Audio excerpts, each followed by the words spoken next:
हमारे बीच माननीय जनपद न्यायाधीश के रूप में विशेष न्यायाधीश दस्यु प्रभावी क्षेत्र मौजूद हैं। तो हमसे निवेदन करूंगा कि वह तहसील प्रभार अर्पण करें।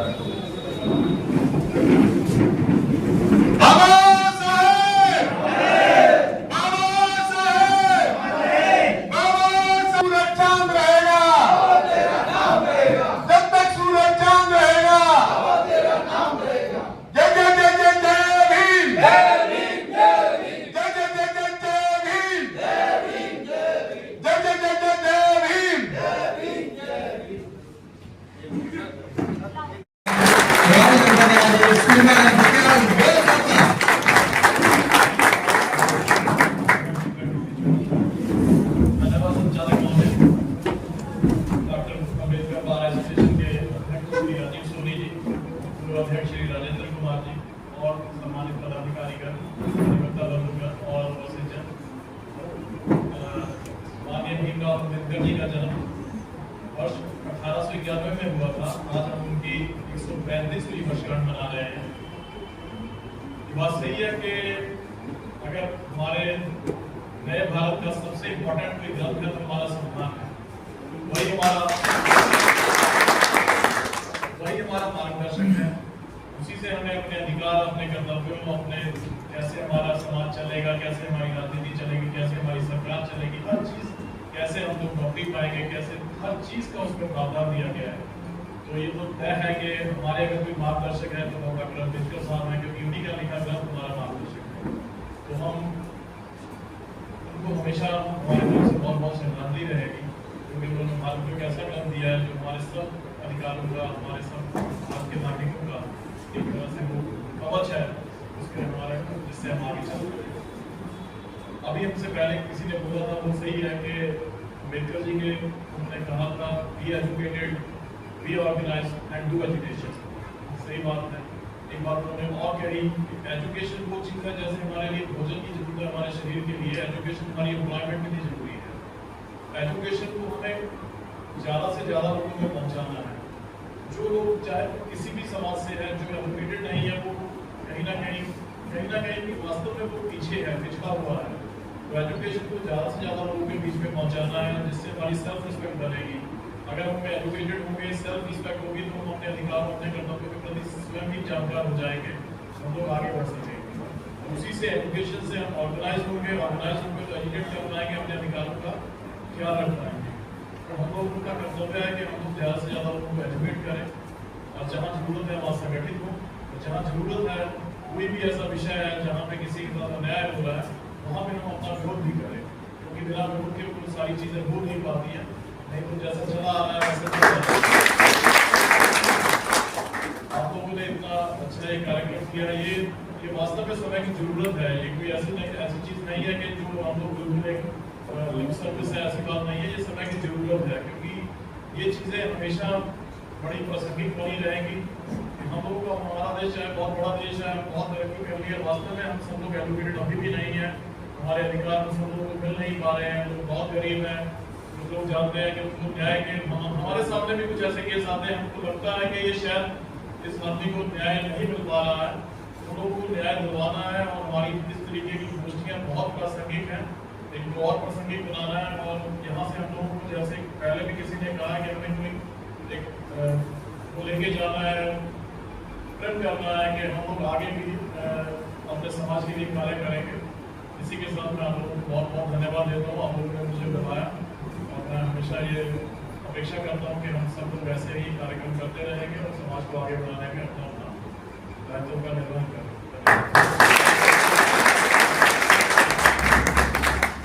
बहुत बहुत धन्यवाद माननीय न्यायाधीश महोदय। अब कार्यक्रम को लंबा न खींचते हुए मैं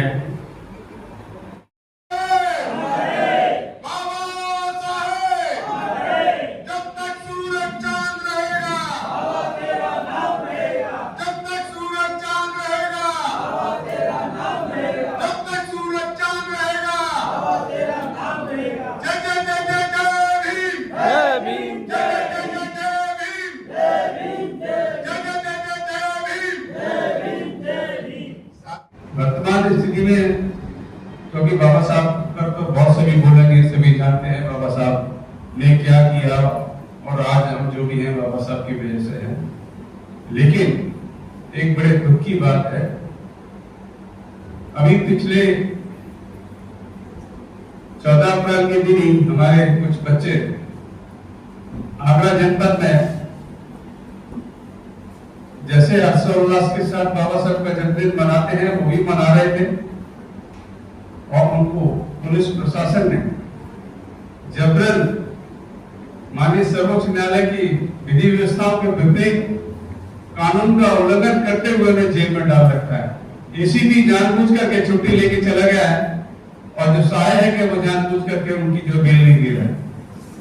151 जैसे अपराध में 5-5, 6-6 दिन हो गए, और हम हकबत्ता लोगों ने अभी तक एक कोई वक्तव्य नहीं दिया। डॉक्टर अम्बेडकर बाग की ओर से कोई वक्तव्य इस आशा का नहीं दिया गया है। ये बड़ा खेद की बात है कि हमारे तरफ से भी कुछ ऐसी पहल होनी चाहिए कि जो लड़के, जो बच्चे हमारे हैं, जिसमें 2 नाबालिग हैं, जेल में पड़े हुए, कम से कम हम इतना तो अपने बात के माध्यम से कह सकते हैं कि आप कैसे कानून का उल्लंघन कर रहे हैं और किस प्रकार आपने 151 के छोटे से अपराध में आपने इतने दिन में बच्चों को ठोस रखा है।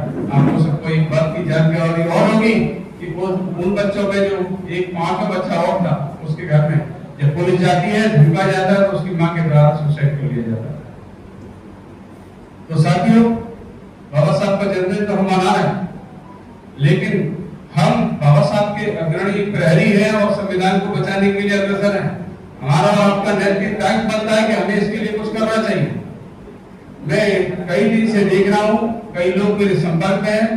साबिदिया जी ने बेल लगाई है, मुरारी बाबू साबिदिया जी से गुरु साहब हैं, उन्होंने बेल लगाई है, लेकिन हर बार बेचारे वो जाते हैं, लेकिन ये आती है निकल के कि आज अधिकारी नहीं बैठे, छुट्टी लेके चले गए।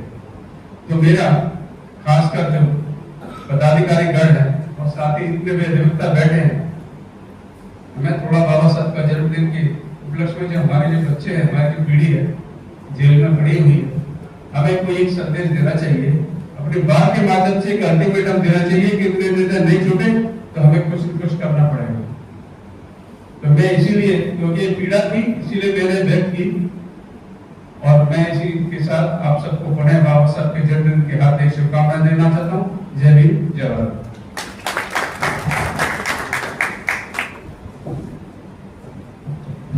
बहुत बहुत धन्यवाद।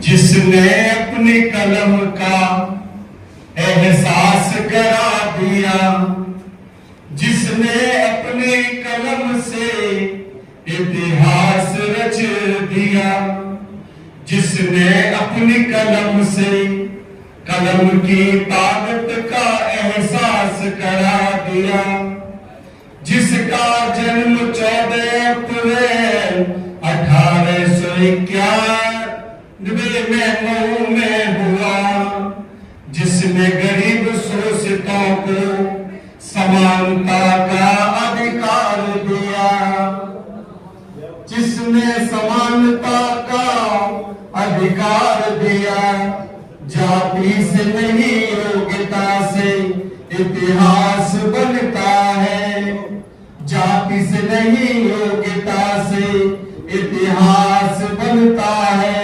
सब जाति धर्मों से मिलकर मेरा देश भारत बनता है। शिक्षित बनो, संगठित रहो, संघर्ष करो का नारा दिया, जो संघर्षों से निकले वही बाबा साहेब बनता है। सभी को जय भीम नमस्कार। मैं ये कहना चाहूंगा कि बाबा साहब ने कौन सा ऐसा फील्ड है जिसमें काम नहीं किया। रहे हैं, पंखे देख रहे हैं, ये किसकी देन है? ये भी बाबा साहब की देन है कि बाबा साहब ने इसका प्रयास किया। जो बांध की जो योजना थी, भाखड़ा नागर बांध वगैरह जो बनाए थे, बाबा साहब की देन थी 1942। उसकी बदौलत बिजली हमें मिलती है। संविधान मॉडल विश्व का सर्वोत्तम संविधान है। इसके मुकाबले कोई संविधान विश्व का इतना बड़ा लेकिन संविधान नहीं है जो बाबा साहब ने कितने कठिन परिश्रम में ये संविधान बनाया। और उस संविधान पर आज भले जब 26 जनवरी 1950 को लागू हुआ, आज तक किसी प्रकार की कोई कभी ऐसा विद्वान पैदा नहीं हुआ तो उसमें कोई किसी प्रकार की कमी निकाल सके कि ये संविधान में किसी प्रकार की कमी है। तो बाबा साहब ने हमें बहुत कुछ दिया। और बाबा साहब का जो मूल मंत्र है कि शिक्षित बनो, शिक्षा ये आज हम लोग यहाँ पर बैठे हैं एकत्रित हुए, ये शिक्षा की बदौलत है।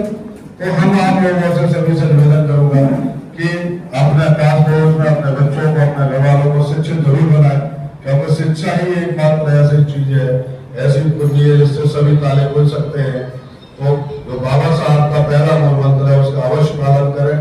और मुझे आदेश मिला है संक्षिप्त में बोलने के लिए, तो मैं आप सभी लोगों को बाबा साहब की जन्म जयंती 133वीं जन्म जयंती की सभी को बहुत बहुत हार्दिक बधाई, शुभकामनाएं। जय भीम, नमो।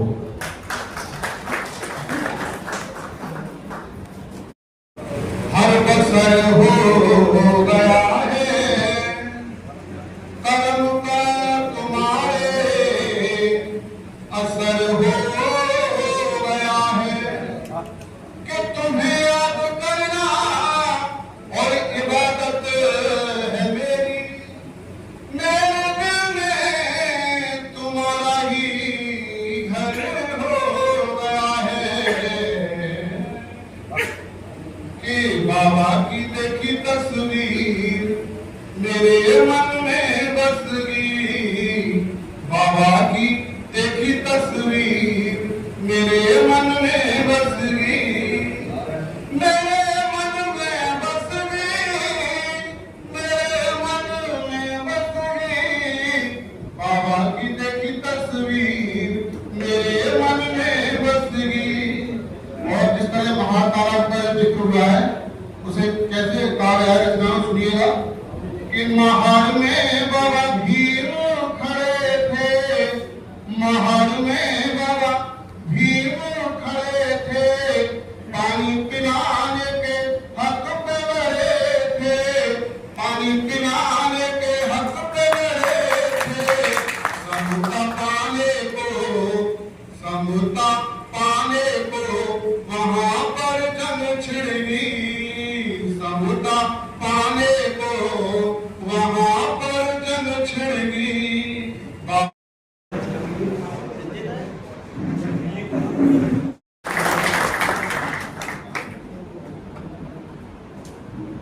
आज के इस कार्यक्रम के अध्यक्ष महोदय,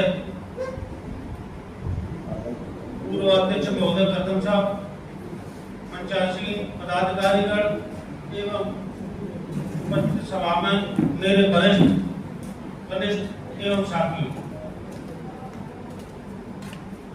बाबा साहब के बारे में हम सभी जानते हैं और अपने अपने तरीके से अपने अपने विचार व्यक्त करते हैं।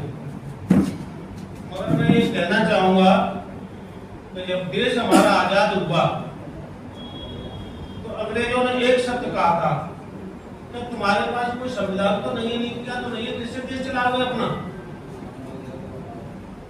तो उसी समय एक महान पुरुष जो हमारे देश में पैदा हुए, जो बड़े बड़े महान उनसे भी महान बनते थे, मगर सभी पीछे भागे और समिति में सिर्फ बाबा साहब को रखा। मित्रों, ये लोगों की गलतफहमी है कि बाबा साहब दलितों के थे, ये बहुत गलतफहमी है और लोग इसको कहते हैं। मैं नहीं मानता हूँ। बाबा साहब ने सबके लिए संविधान में जगह दी, चाहे वो दलित हो, चाहे वो सवर्ण हो, चाहे महिला हो, गरीब हो, किसान हो, मजदूर हो, व्यापारी हो, सबके लिए दी। बता दें तो बाबा साहब ने 2 महीने, 2 साल 11 महीने 18 दिन में संविधान तैयार कर दिया। आज हम लोग पूरा अम्बेडकर इकट्ठा हो जाए तो इतने समय में संविधान नहीं लिख सकता। जो बाबा का न्याय पाएगा अध्यापन नहीं होती तो आज हम काला कोट पहन के नहीं बैठते थे, यहाँ मंच पर नहीं बैठते थे। शिक्षा की बात ये थी कि शिक्षा तो सब कुछ है ही, और शिक्षा से ही मैं समझता हूँ मित्रों कि आज शिक्षा से ही हम लोगों की दशा बदली है। नहीं, हम लोग भी आज वहीं रहते। शिक्षा से आदमी की आर्थिक स्थिति बदलती है। जो बाबा साहब ने एक मंत्र दिया था, शिक्षित रहो, संगठित रहो, संघर्ष करो, मगर इसमें अब मंथन करिए कि हम शिक्षित तो हो रहे हैं और संघर्ष भी अपना थोड़ा बहुत करना, हमारे संगठित होकर करना चाहिए। बाबा साहब ने कहा था कि कलम और कानून और कल्याण एक साथ चलेंगे जब समाज को दिशा मिलेगी। तो वो सब हमको देखना है और बाबा साहब के विचारों पे हमको चलना है। सभी जानते बहुत ज्ञान संक्षेप में मुझे बोलना है। बाबा जय भीम जय भारत। फिर खड़े हुए, फिर खड़े हुए। कई बार उन्हें अपमान का सामना करना पड़ा, उन्होंने कई बार अपमान झेले और हमें इतनी ऊंचाई तक लाने के लिए काम किया। साथियों, परम पूज्य डॉक्टर भीमराव अम्बेडकर जी ने हमें सिखाया कि संघर्ष से हमें हार नहीं माननी चाहिए और हमें अपनी निरंतर शिक्षा की ओर अग्रसर होना चाहिए। साथियों, परम पूज्य बाबा साहब लगातार शिक्षित होते रहे, कई डिग्रियां हासिल की। उन्होंने कई अपमान झेले, छुआछूत, जापान, भेदभाव सहा और आगे बढ़े। साथियों, डॉक्टर भीमराव अम्बेडकर जी ने कहा था कि पहले शिक्षित बनो, संगठन करो, ये नारा दिया था। साथियों, बाबा साहब के आदर्शों के अनुसार हम चलेंगे तो जीवन में सफलता जरूर मिलेगी। साथियों, ऐसा कैसे हो सकता है कि परम पूज्य बाबा साहब का जन्मदिन मनाएं और बाबा साहब के नाम में?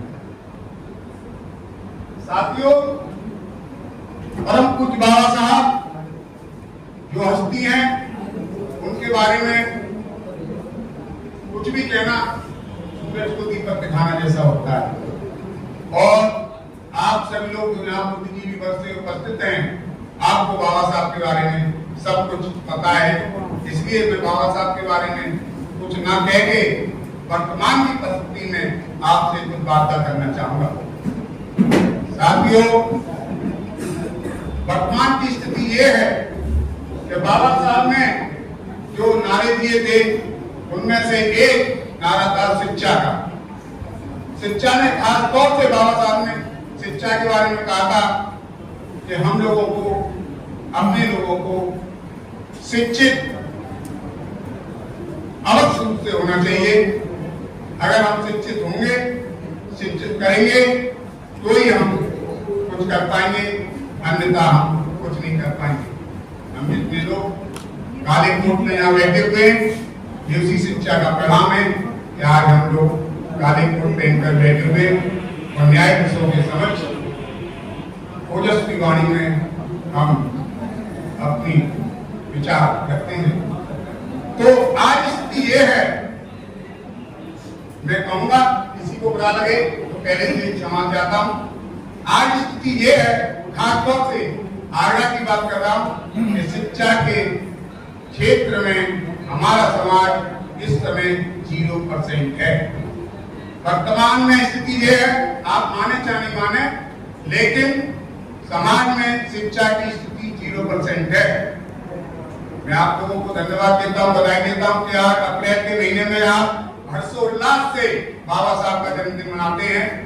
अगर सच्चे मन से मनाते हो तो मैं आपसे निवेदन करता हूं कि आप जहां भी निवास करते हैं, वहां जो बच्चे शिक्षित नहीं हो रहे हैं, उनकी शिक्षा की व्यवस्था कराइए, मिलजुल के कराइए या स्वयं करिए। ये देखिए आप बाबा साहब के बारे में कर रहे हैं।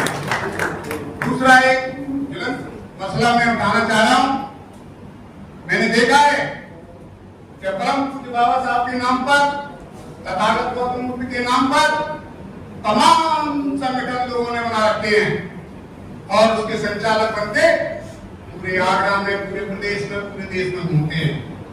अगर उनसे पूछ लिया जाए संचालकों से कि आपने समाज के लिए क्या किया है, तो आंसर होगा 0। संचालक अपना संगठन के नाम पर बढ़िया सा फोटो लगाएंगे, अधिकारियों से मिलेंगे, बताएंगे कि मैं फलानी संगठन से आया हूं और साहब ये अधिकारियों से अपने संपर्क बनाएंगे और अपने काम बनाएंगे समाज के लिए नथिंग।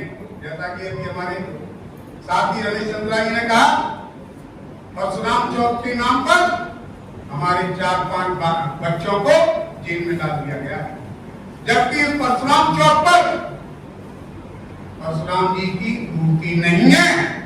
क्या जब किया इन बच्चों ने? मैंने एक पुलिस के अधिकारी का वीडियो देखा है जिसमें वो स्वयं कह रहे हैं कि बच्चों ने कुछ गलत नहीं किया, जो उसमें आके कुछ बच्चों ने सेल्फी ली है और वो सेल्फी लेके वापस चले गए। कोई नुकसान परशुराम चौक को नहीं पहुंचाया गया, कोई असामाजिक बात वहां नहीं की गई है, कोई सार्वजनिक संपत्ति का नुकसान नहीं किया गया है। फिर क्यों बच्चों को जेल में डाला गया है? और उस समय पर हमारी 14 अप्रैल मनाई जा रही थी, हमारी भीम नगरी मनाई जा रही थी। किसी भी संगठन ने जिस प्रकार उन सरमन लोगों ने, दमन लोगों ने पुलिस पर प्रभाव बनाकर, पुलिस पर दबाव बनाकर हमारे बच्चों को जेल में डलवाया, क्या किसी संगठन ने जाके पुलिस को कहा कि आपने क्यों भाई जेल में डाला? क्या गलत काम किया उन्होंने? नहीं किया ना। तो मेरा यहाँ इस मंच से यही निवेदन है, अगर सच में आप बाबा साहब को मानते हैं, सच में बाबा साहब की जन्म जयंती मनाते हैं, तो आप हमारे बीच हमारे मुख्यमंत्री महोदय आपके सभी अधिवक्ता साथियों से निवेदन, जोरदार तालियों से स्वागत करेंगे। आप सभी को मेरी तरफ से मंच पर बैठे हुए अम्बेडकर बार एसोसिएशन के सभी सदस्य एवं माननीय न्यायाधीश महोदय और सामने बैठे हुए सभी अम्बेडकर बार एसोसिएशन के सदस्य और जिम्मेदार नागरिक, आप सभी को बाबा साहब के चरणों में नमन करते हुए मैं आप सभी को जय भीम जय संविधान पेश करता हूं। आप सभी को बहुत बहुत धन्यवाद। साथियों, मैं जब ये देखता हूं कि बाबा साहब को एक अधिवक्ता के रूप में देखा जाए तो सबसे ज्यादा जरूरी क्या है? तो सबसे ज्यादा जरूरी है बाबा साहब के द्वारा संविधान में निर्धारित की गई वो संवैधानिक वैल्यू जिनके बारे में एक अधिवक्ता होने के नाते हमारी जिम्मेदारी है कि हम उसको पूर्ण करें। 18 मार्च 1956 को जब बाबा साहब आगरा आए थे और उसके बाद में उन्होंने कुछ अपने स्पीच में, अपने भाषणों में कुछ बातें कही थी, लेकिन मैं अभी इसको अगर अधिवक्ता के संदर्भ में जोड़ने का प्रयास करूं तो पूरे देश में एक ही व्यक्ति ऐसा है केवल जिसके नाम से एक बार एसोसिएशन आगरा में, आगरा के लोगों ने बनाई है और इसके लिए आगरा बार एसोसिएशन बहुत बहुत धन्यवाद की पात्र है। पूरे देश में कहीं भी किसी भी अधिवक्ता के नाम से अगर बार एसोसिएशन है तो वो भी बाबा साहब भीमराव अम्बेडकर के नाम से है, अम्बेडकर बार एसोसिएशन। अभी हाल ही में एक सर आए थे और उन्होंने एक नारा लगाया, जब तक सूरज चांद रहेगा बाबा तेरा नाम रहेगा। तो ये अम्बेडकर बार एसोसिएशन और उसके सदस्यों की और बड़ी जिम्मेदारी बन जाती है कि वो नाम आखिर कैसे रहेगा, क्या केवल और केवल सूरज चांद के रहने से होगा या फिर बाबा साहब ने संविधान में जो सिद्धांत निहित किए हैं उनकी रक्षा करने से होगा। उनकी रक्षा करने के लिए अम्बेडकर बार एसोसिएशन के सभी अधिवक्ता सदस्यों की जिम्मेदारी है कि हम उस चीज को बहुत गहराई से समझें और जो भी हमारे कर्तव्य हैं उनको पूरा करें। मैं आपको एक उदाहरण देना चाहता हूं जो कि अभी परशुराम का सभी लोगों ने उदाहरण दिया, मैं भी एक उदाहरण देना चाहता हूं। मेरे एक बुजुर्ग क्लाइंट हैं जो 84 साल के हैं, पैरों से चल नहीं सकते, लेकिन जब वो व्हील चेयर पे आए थे तो उनको गोद में उठा करके कोर्ट रूम ले जाया जाता है और उसके बाद सीढ़ियों से नीचे उतारा जाता है। मेरे मन में इच्छा थी कि मैं इसको लेकर के डीजे साहब को एक लेटर लिखूंगा और उनको कहूंगा कि हमारे देश में ऐसे भी लिटिगेंट हैं जो पैरों से चल नहीं सकते। न्याय की सबसे पहली सीढ़ी होती है कि व्यक्ति को जो इंफ्रास्ट्रक्चर प्रोवाइड किया गया है उसके लिए वो एक्सेसिबल हो। तो मैं चाहता हूं कि हम इस बात को भी अपना मुद्दा बनाएं कि सभी न्यायालयों में एक रैंप की व्यवस्था हो जिससे कोई भी दिव्यांग व्यक्ति या विकलांग व्यक्ति जो हैंडीकैप्ड है वो आसानी से कोर्ट रूम में एक्सेसिबल तरीके से आना जाना कर सके। मैं 3 सिद्धांत और रखना चाहता हूं, बस उसके बाद अपनी बात खत्म करूंगा। बाबा साहब ने 3 हमें फॉर्मूले दिए, न केवल हमको दिए बल्कि पूरे देश के सभी नौजवानों को दिए, चाहे महिला हो या पुरुष हो। उन्होंने कहा था शिक्षित बनो, संगठित बनो और संघर्ष करो। शिक्षित बनना है किस बात के लिए? अगर हम ये समझें कि मुझे एडवोकेट बन के बहुत सारा पैसा कमाना है या मुझे जज बन के बहुत सारे पैसे कमाने और अपनी जिंदगी को विलासिता के जीवन में जीना है, तो ऐसा नहीं है।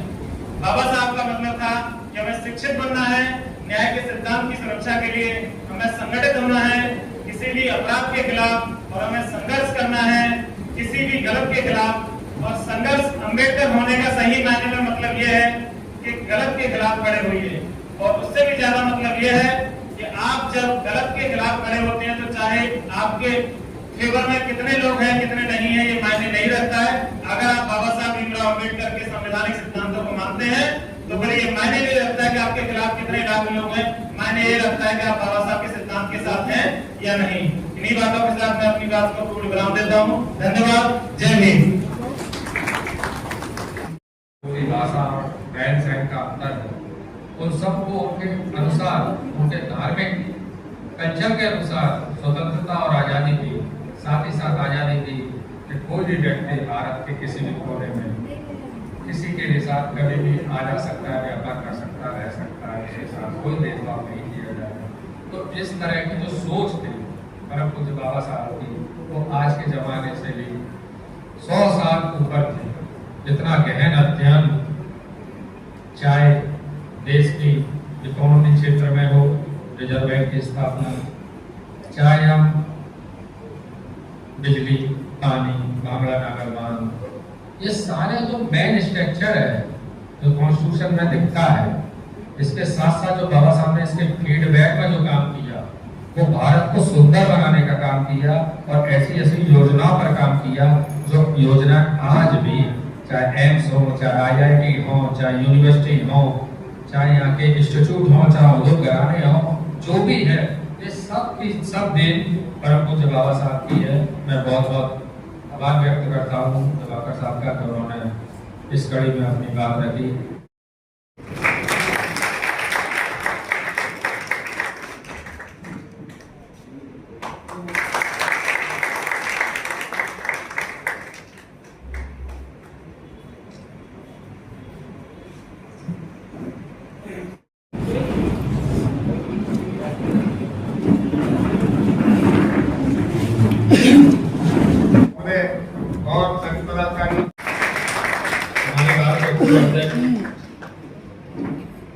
और इस बार को एप्लीकेशन कराने में भूमिका निभाने वाले राजेंद्र करजम जी का स्वागत भारत सिंह जी करेंगे। मैं उनसे निवेदन करूंगा कि पटका पहनाकर बंसी का उनका स्वागत।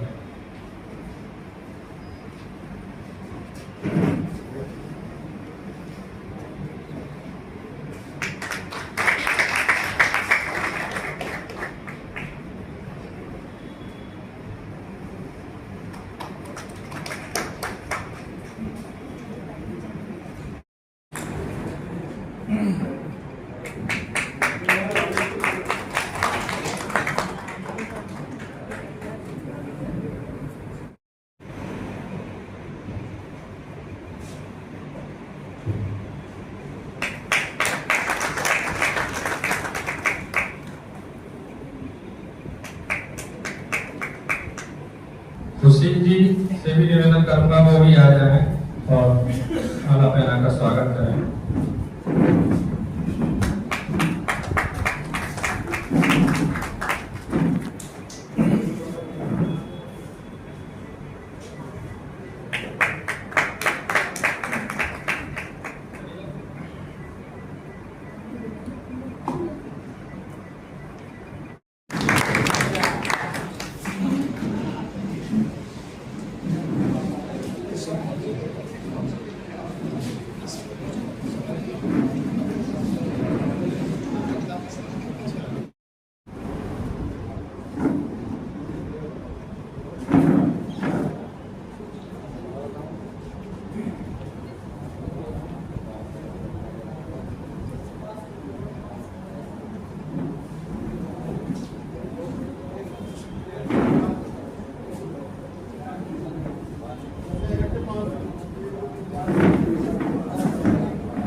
जन्मदिन पूरे 1 अप्रैल से 30 अप्रैल तक लगातार के 150 देशों में भारत के समाज के प्रत्येक मोहल्ले में, प्रत्येक घर में, प्रत्येक जातियों में बाबा साहब का जन्मदिन मनाया जाता है। मैं ऐसे बाबा साहब को बहुत बहुत नमन करता हूं। साथियों, अम्बेडकर एसोसिएशन एक ऐसा संगठन है जो ईमानदारी से बाहर और बेंच के साथ मधुर संबंध बनाते हुए जिले की जनता को न्याय दिलाने का काम करता है। दोस्तों, अम्बेडकर पार्क की स्थापना से पूर्व आप देखेंगे इतिहास उठा के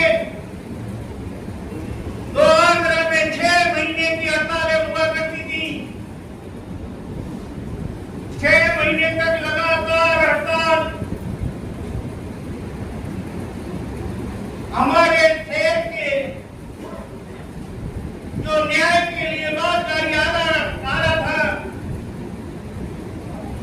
हमारे कोलकाता में जो बात थी उनकी हत्या के कारण उनको न्याय नहीं मिल पा रहा था। जो जेल में बंद थे, पेशी पर जब आते थे, उनने काला कोट पहने हुए आदमी को सड़क पे देगा तो गाड़ी में से डूबते थे। हमने सोचा कि हड़ताल 6 महीने चलती है, जो वर्ग हड़ताल के फेवर में था उनकी बैग भारी थी, उनके प्रॉपर्टियों के काम चलते थे, उन्हें अवैध कब्जे कराने थे, उनसे उनकी जेबें गर्म रहती थी। लेकिन हमारे लोग गरीब तबके के एकता, मैंने अपनी आंखों से देखा कि एक अधवक्ता टेम्पू चलाने के कंडक्टर के मैं उस टेम्पू में बैठा तो उन्होंने पैसे नहीं लिए। जब मैंने कहा भाई पैसे तो देने पड़ेंगे, मैंने उनका डाटा खोला तो मालूम पड़ा वो मेरे साथी है, दोस्त है। तो हमने सोचा एक अलग बार का गठन किया जाए। तो हमारी अपडेट के बाद जो 92 में बनी थी, 2011 में हमने उसका पुनः रिन्यूअल कराया।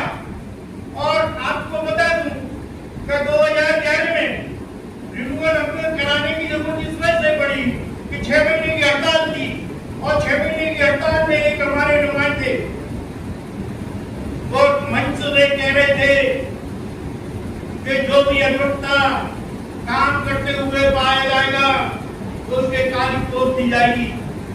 हमको गुस्सा आया, हम 4 लोग उठ के गए, कुर्सियां फेंकी, गोली चली, फायरिंग हुई। हमने जिला जज महोदय से कहा, उस समय के जिला जज महोदय खान जी थे, हमने हम हड़ताल खुलवाना चाहते हैं, मुझे हड़ताल 4 लोग करना चाहते हैं। बहुत सारी भीड़ हमारे साथ थी, हमको के खिलाफ जिन्होंने हमारे ऊपर फायरिंग की, 307 का मुकदमा लिखा गया। फिर उसके बाद में राजीनामा हुआ, लेकिन उसके बाद आज तक कभी हड़ताल नहीं हुई।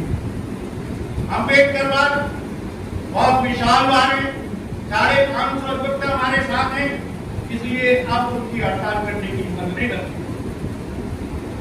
लेकिन कुछ तो आज संकल्प लेके जाना पड़ेगा।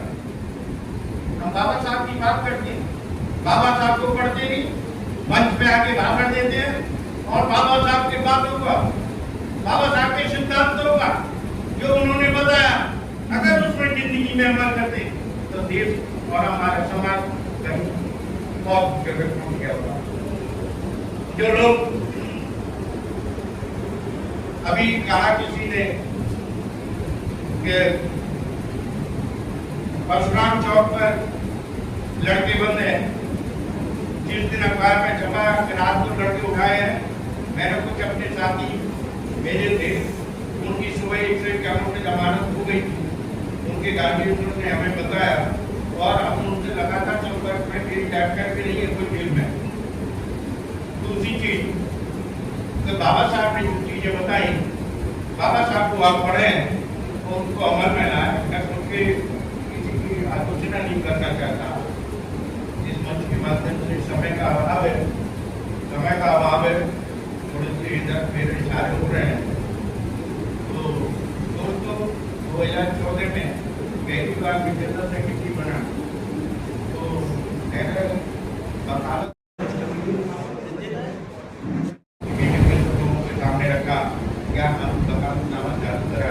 उन्होंने कहा कि नहीं, इससे हमारे नुकसान होगा। लेकिन मैं विश्वास दिलाता हूँ 2014 में जब वकालतनामा चला तो बहुत अच्छे हमारे अधिकारी थे, बहुत अच्छे अधिकारी थे, सभी समाज के अधिकारी बाबा साहब की प्रति श्रद्धा रखते हैं और रखते रहेंगे।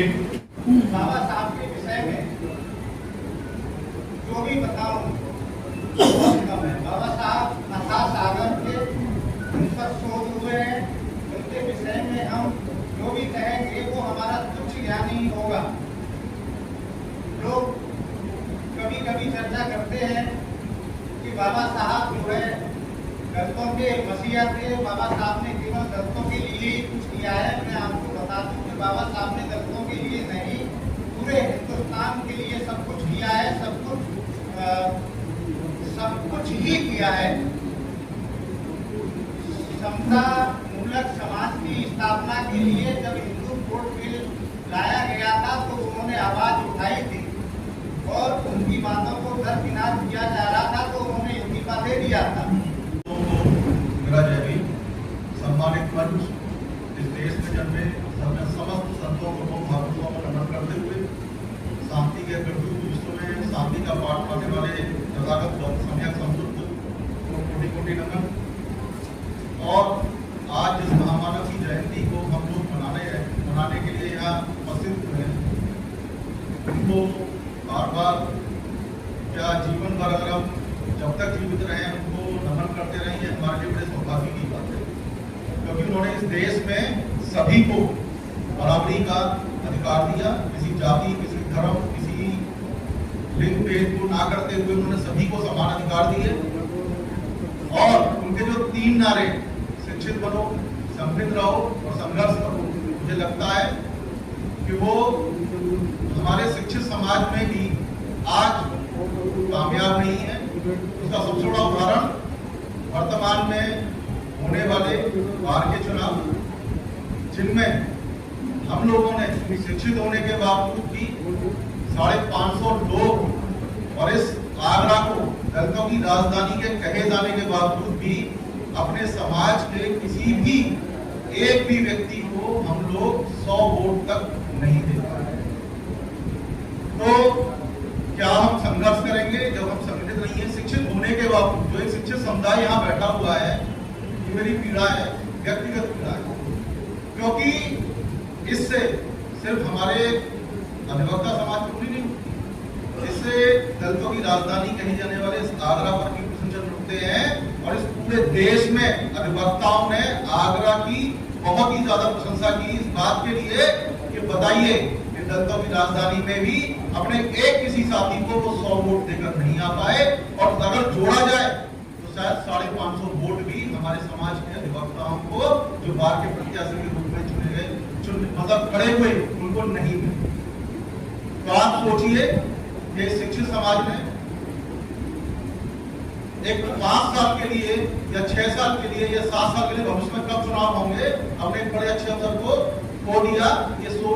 ये प्रश्न बड़ा सोचने वाला है, विचार करने वाला है। सभी अम्बेडकर पार्क के सम्मानित सदस्यगण, आप लोगों का भी बहुत आभार व्यक्त करता हूं कि आप अधिक से अधिक लोग आए और बाबा साहब के प्रति आपकी संवेदना और उनकी जयंती पर आप उपस्थित हुए। मैं बाबा साहब डॉक्टर अम्बेडकर साहब के बारे में इतना नहीं कहूँगा, क्योंकि सभी लोग शिक्षित हैं, संविधान सभी लोगों ने पढ़ा है, सभी संविधान के बारे में जानते हैं। इसी के साथ मैं आप सभी का धन्यवाद आभार व्यक्त करता हूं और इस सभा का समापन करता हूं। जय भीम, नमो बुद्धाय, जय संविधान, जय भारत।